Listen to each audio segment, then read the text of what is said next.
بسم اللہ الرحمن الرحیم۔ آغاز ہوتا ہے ہمارا رکوع نمبر 15 کا۔ اللہ تعالیٰ ارشاد فرماتے ہیں وَلَوْ تَرَىٰ إِذِ الْمُجْرِمُونَ نَاكِسُو رُءُوسِهِمْ عِندَ رَبِّهِمْ۔ اللہ تعالیٰ ارشاد فرماتے ہیں کہ وَلَوْ تَرَىٰ، کاش کہ آپ دیکھتے جبکہ گناہگار لوگ اپنے رب تعالیٰ کے سامنے سر جھکائے ہوئے ہوں گے۔ نبی کریم صلی اللہ علیہ وآلہ وسلم کو کہا جا رہا ہے کہ کاش کہ آپ دیکھتے کہ آپ کے پروردگار کی طرف جب یہ مجرم لوگ سر جھکائے ہوئے ہوں گے، ناکسو رؤوسہم،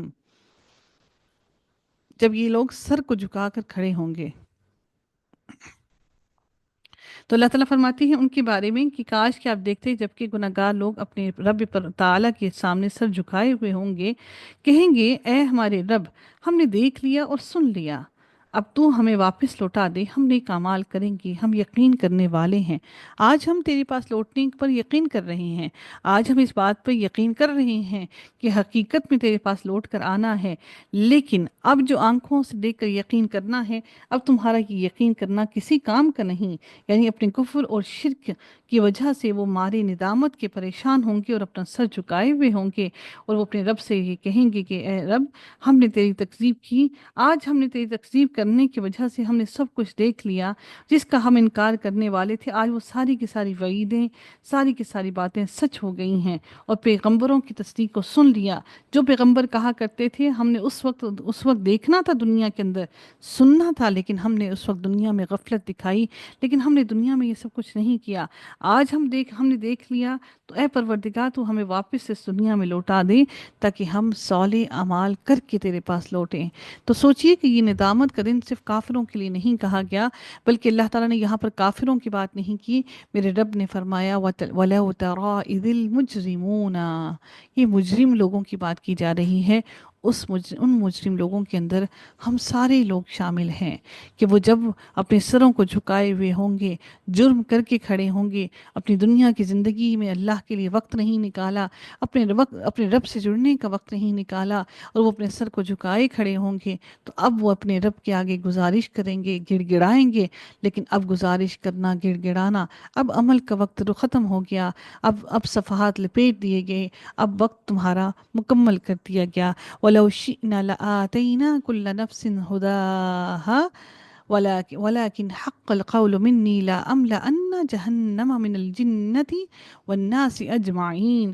پھر میرے رب نے فرمایا کہ اور اگر ہم چاہتے تو ہر شخص کو ہدایت نصیب فرما دیتے۔ ہمارے لیے یہ مشکل ہرگز نہ تھا کہ ہم ہر کسی کو ہدایت دیتے جس میں امتحان کی گنجائش ہی نہ ہوتی، لیکن پھر وہ جنت کا مزہ ہی کیا ہوتا کہ سارے کے سارے ہی ہدایت یافتہ ہی ہوتے، اور پھر کسی کو مشقت نہ کرنی پڑتی۔ آج آپ کو اور مجھے جو اس وقت مشقت ہم جس میں اٹھا رہے ہیں، ہم اپنی نمازوں کے اندر وہ خشوع پیدا نہیں کر پا رہے جس کا خشوع پیدا کرنے کا ہمیں حق ہے۔ اللہ تعالیٰ نے ہمیں حکم دیا ہے کہ ہم اس خشوع کے ساتھ اللہ تعالیٰ کے سامنے کھڑے ہو کر نمازیں ادا کریں۔ ہماری یہ سب سے بڑی آزمائش ہے، ہر انسان کی آزمائش مختلف ہے۔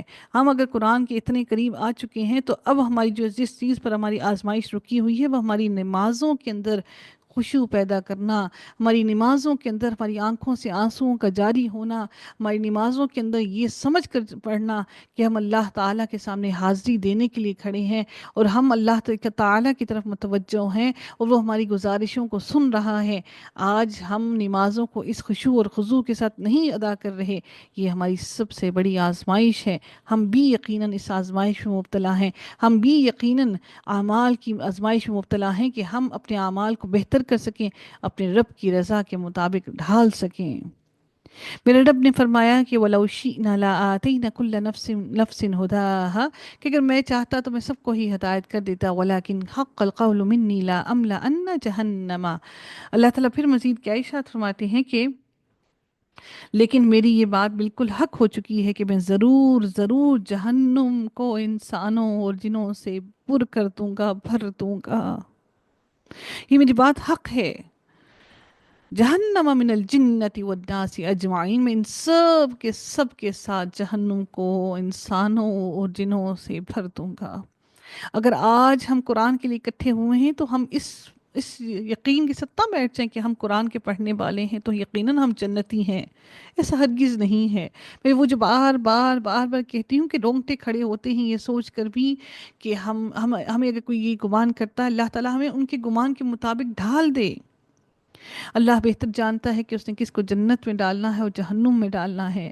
اللہ تعالیٰ ہمیں اہل جنت میں شامل کرے، اللہ تعالیٰ ہمارے اعمال کو اپنی رضا کے مطابق ڈھال لے، اللہ رب العزت ہمیں ہماری عبادتوں میں ہماری خلوص پیدا کر دے۔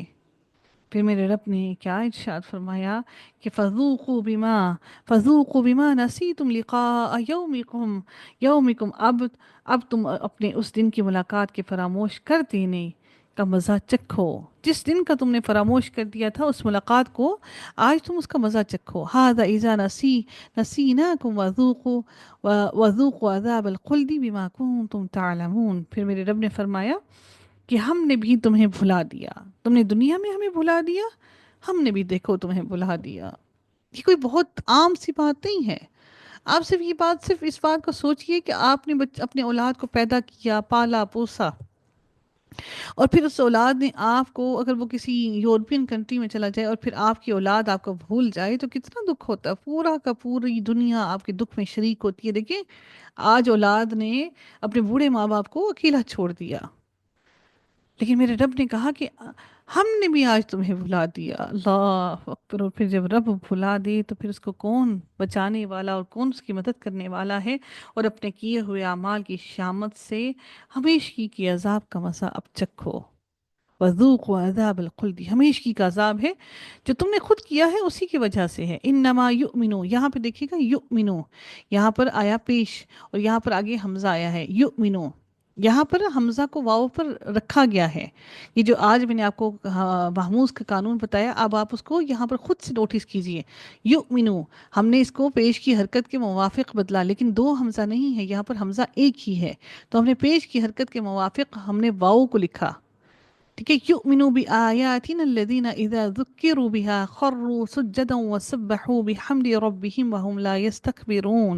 پھر میرے رب نے فرمایا کہ ہماری آیتوں پر وہی ایمان لاتے ہیں، یعنی کہ وہی ہماری آیتوں کی تصدیق کرتے ہیں اور ان سے فائدہ اٹھاتے ہیں، جنہیں جب کبھی ان سے نصیحت کی جاتی ہے تو وہ سجدے میں گر پڑتے ہیں۔ جب بھی انہیں نصیحت کرتے ہیں تو وہ سجدے میں گر پڑتے ہیں اور اپنے رب کی حمد کے ساتھ اس کی تسبیح پڑھتے ہیں اور تکبر نہیں کرتے۔ یعنی کہ اللہ کی حمد کے ساتھ ان کی زبان سے اللہ کی تسبیح جاری رہتی ہے، اور وہ کبھی بھی اپنے عمل پر تکبر نہیں کرتے کہ ہم بہت ہی نیک اور نیک ہیں، بلکہ وہ ہر وقت اس پریشانی میں مبتلا ہیں کہ اللہ تعالیٰ کے آگے اللہ کی رضا کو حاصل کر لیں۔ مزید اللہ تعالیٰ نے ان کی سجدہ کرنے کے بعد ان کی مزید خاصیت کیا بیان کی؟ تتجافى جنوبهم في المضاجع يدعون ربهم خوفا وطمعا ومما رزقناهم ينفقون۔ ان کی کروٹیں اپنے بستروں سے الگ رہتی ہیں، سکون کی نیند نہیں سوئے رہتے۔ اگر آج آپ اپنی کلاس کے لیے پریشان رہتے ہیں اور اگر آپ کی آنکھ بار بار کھلتی ہے اس پریشانی سے کہ ہم نے کلاس لینی ہے اور قرآن کو پڑھنا ہے، قرآن کی کلاس کہیں مس نہ ہو جائے، تو سبحان اللہ، میرے رب نے آپ کی کروٹوں کو بھی آپ کے بستروں کے ساتھ لگا نہیں دیا۔ یہ اللہ کی آپ کے اوپر بہت بڑی عنایت اور مہربانی ہے کہ آپ کی کروٹیں دنیا کے لیے جدا نہیں ہیں اپنے بستروں سے، بلکہ اپنے رب کے لیے جدا ہیں۔ اللہ تعالیٰ فرماتے ہیں اپنے رب کو خوف اور امید کے ساتھ پکارتے ہیں، جہنم کا خوف اور جنت کی امید کے ساتھ پکارتے ہیں، اور جو کچھ ہم نے انہیں دے رکھا ہے وہ خرچ بھی کرتے ہیں، اللہ کے دیے ہوئے رزق میں سے خرچ کرتے ہیں۔ فَلَا تَعْلَمْ نَفْسٌ مَّا أُخْفِيَ لَهُم مِّن قُرَّةِ أَعْيُنٍ جَزَاءً بِمَا كَانُوا يَعْمَلُونَ۔ کوئی نفس نہیں جانتا جو کچھ ہم نے ان کی آنکھوں کی ٹھنڈک ان کے لیے پوشیدہ کر رکھی ہے۔ اب اس سے مراد کون سی ہے؟